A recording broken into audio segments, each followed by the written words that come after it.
ക്ഷീരകർഷകരുടെ ഉന്നമനം ലക്ഷ്യം വെച്ച് പ്രവർത്തിക്കുന്ന ഇരട്ടിയാർ ശാന്തിഗ്രാം ക്ഷീരോത്പാദക സഹകരണ സംഘത്തിന്റെ വാർഷിക പൊതുയോഗവും ബോണസ് വിതരണവും നടന്നു. 4% ബോണസാണ് സംഘത്തിന് കീഴിൽ പാലളക്കുന്ന കർഷകർക്കായി നൽകിയത്.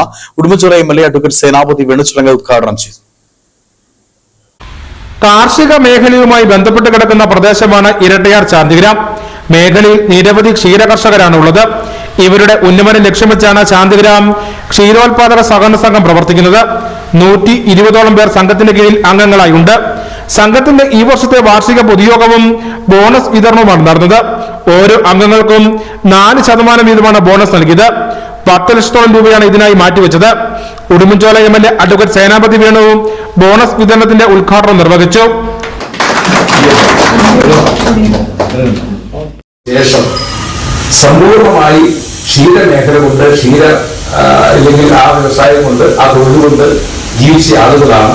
ഞാൻ പറഞ്ഞല്ലോ, ഹൈറേഞ്ചിൽ പട്ടിണി മരണം ഉണ്ടാകാത്തതിന്റെ കാരണം ക്ഷീരമേഖലയും അവിടെ പണിയെടുത്ത ക്ഷീര കർഷകരുമാണ് എന്നുള്ളത് അത് എത്ര അവരെ പ്രകൃതി.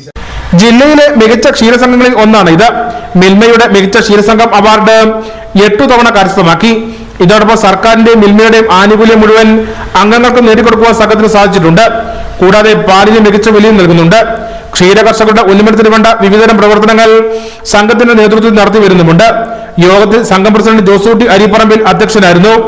ഇരട്ടയാർ ഗ്രാമപഞ്ചായത്ത് അംഗം റോസോ മാത്യു മുഖ്യപ്രഭാഷണം നടത്തി. സംഘം സെക്രട്ടറി ദീപ ജോജി, ഭരണസമിതി അംഗങ്ങൾ തുടങ്ങിയവർ പങ്കെടുത്തു. News bureau Kattappana.